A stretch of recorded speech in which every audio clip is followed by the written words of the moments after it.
Today's a hiking guide to Humbug Mountain and Secret Beach, but today I'm going to start the hike right here at this parking lot. So this hike is about 5.5 miles round trip, 1,800 feet of elevation gain. Here's the map. We're going to start right here, make our way past the west part of the hike. The east part of the trail is closed, but here's a 2D version of the map. So this is going to be 0.4 miles, and we're going to make our way up to the west turnoff right here. And at that point, we'll be a mile in, and then we'll make our way up to the forest mountain until we finally reach the summit right here. So when you start the hike, it's pretty dense forestry, a lot of Douglas fir and oak and pine and spruce trees decorated throughout the hike. You're going to come across this point where there's a right and a left. We're going to go left, and then you're going to cross this creek. But first, we're going to make a little turn off before we start our ascension up the mountain. So right here, there's a trail, and we're going to make a right up there somewhere.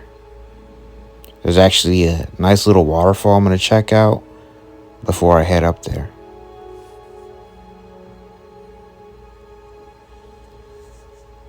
So this is the part where I'm going to make that right turn off before ascending up the mountain. And you're going to see this creek. And this creek will take you to a nice little waterfall up ahead. And there's a little trail. And these small cascades are a sign that we're getting close to it. And I'm going to go ahead and get a little bit closer up to it, just to show you a better view of what it actually looks like. So this one's pretty well hidden. You can't really see it when you're hiking, but you could hear it from a distance. And I just have to cross this creek right here to go see it.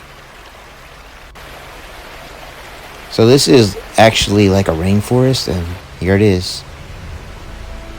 So that's one of the reasons why it stays so green year round. And the fact that it's next to the ocean definitely helps this forest obtain moisture, preventing wildfires.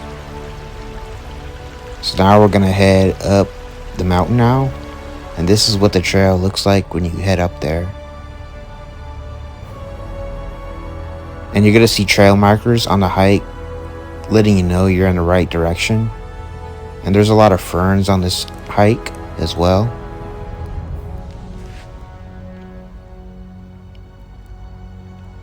And you do get this light brimming down into the forest. And this is what the trail looks like. It's going to be switchbacks like this that you're going to see. And there's not a lot of steep drop-offs. There are some. But the fact that you're doing it through a forest, which is very well covered in shade. So if you do this in the summer, perfect.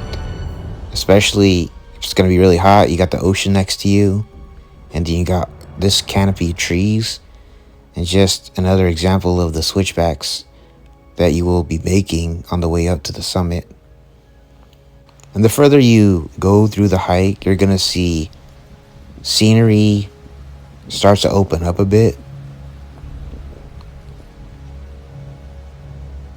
But since you are going to be covered in mostly forestry, there are only a handful of spots that have scenery. Like this spot right here, you can spot another mountain from a distance. And it is a very nice trail. And this is an opening right here. You can see 2 islands from a distance. And there are these mile markers on the hike.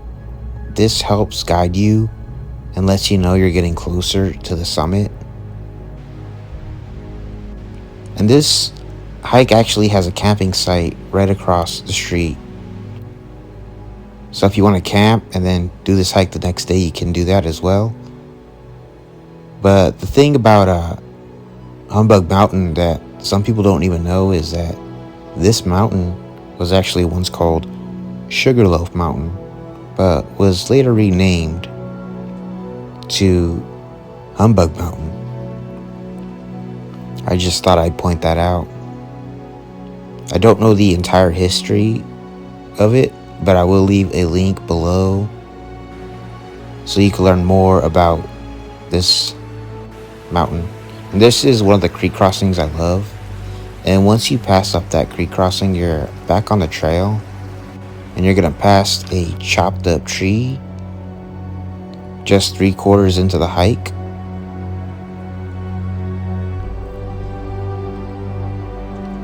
And this is a challenging hike. It's not the hardest hike I've ever done, but it's still pretty hard. I would say it's on the harder side of moderate. And right now you're gonna be able to see this scenery open up and wildflowers blossoming through the hike. So you do get all kinds of nature around you when you're doing this.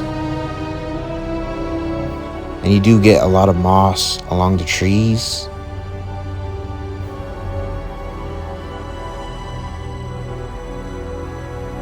And it's just spread throughout the forest. And you can see the openings right here. And now we're gonna reach the west turnoff right here. You could take the east, but unfortunately it was closed according to the trail sign at the very beginning of the hike. Even though I did talk to another hiker, and he said that you could actually still take the east portion of it, but that it was a little bit damaged, that there was some trees falling over. So it would have been manageable. It's just I opted to choose the west portion to stay on the safe side. And another mile marker.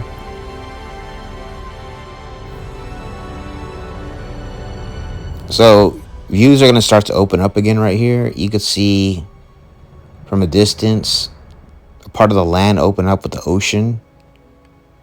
And then you got this bench right here, which I actually ended up sitting down at just to take a quick breather.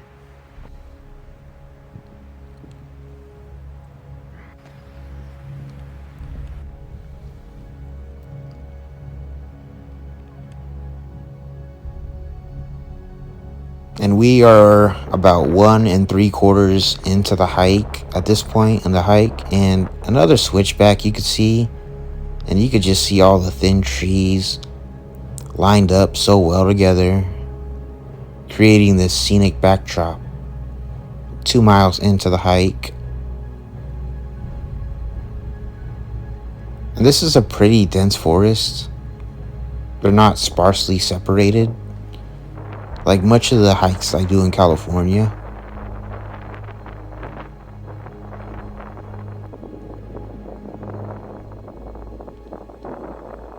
And you could definitely tell this is a spot that receives a lot of moisture and precipitation year round. Usually forests that obtain a lot of moisture tend to have a lot of moss, a lot of greenery around it. And you can see spots begin to open up as we get closer to the summit. And we are approaching Humbug Mountain. So 3 miles into the hike, you will finally reach the summit, and you will get these views, and you will see the ocean. And the ocean looks really blue from here. So I'm going to try to get some better footage right here. I'm going to just fly over this forest. And you can see just how light colored the water looks from up here. Now, if you're down there and you're actually where the beach is at, it actually looks darker. But from up here, you do get that light colored blue, which is actually pretty neat. Looks a little bit like the Caribbean or the Bahamas. And an island right there. This is the top of the mountain, you can see.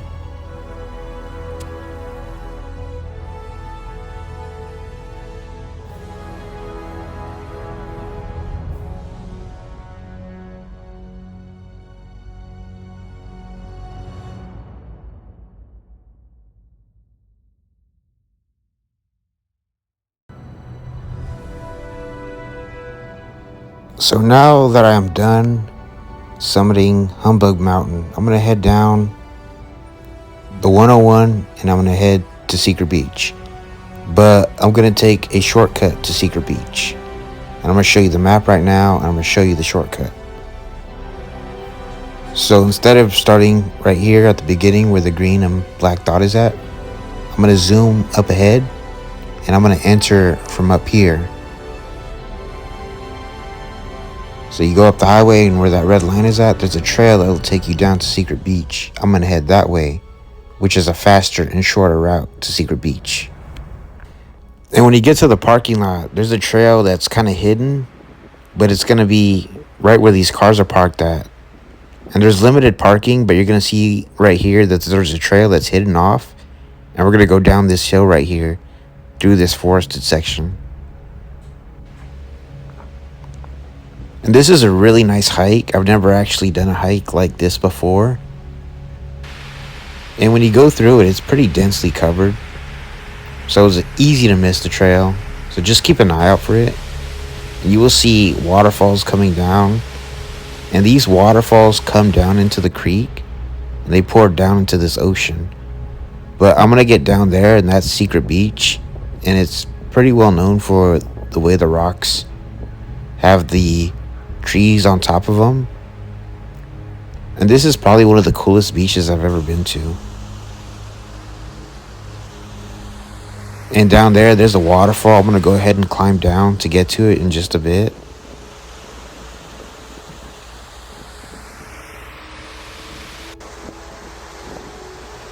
So this is called Secret Beach, but it really is not a secret to many people who live in Oregon or many tourists. Everybody knows about this spot. But for whatever reason, it's called Secret Beach. Maybe at one point it was a secret, and then the secret was revealed. So now you have all these hikers and tourists come here. But now I'm scaling down the rock to get to it. So just be very careful when you climb down here. It's manageable, but you got to take your time getting down. And when you get down, you finally reach the waterfall. And you can see the creek go down, pouring right into the ocean right here. So I'm going to walk up the beach a bit more in just a bit, but I want to walk up to the waterfall really fast. So I think the bigger one that we had passed up earlier probably connects to this one right here. So now I'm going to go ahead and I'm going to cross the creek right now to the other side of the beach. And I'm going to just see what's up ahead. And be very careful because these are pretty slippery. So just take your time.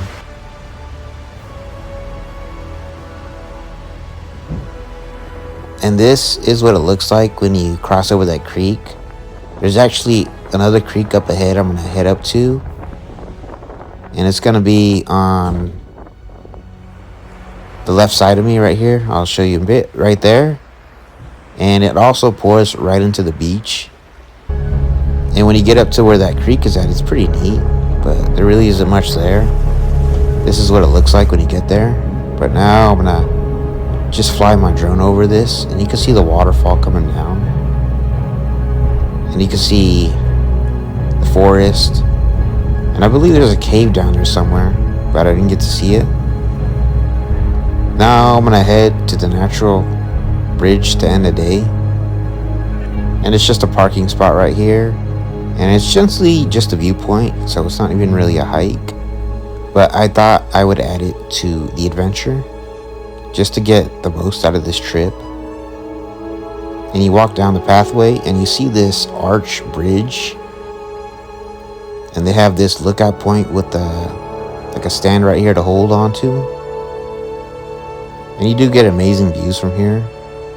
Anyways, I really hope you enjoyed this adventure. Don't forget to like and subscribe.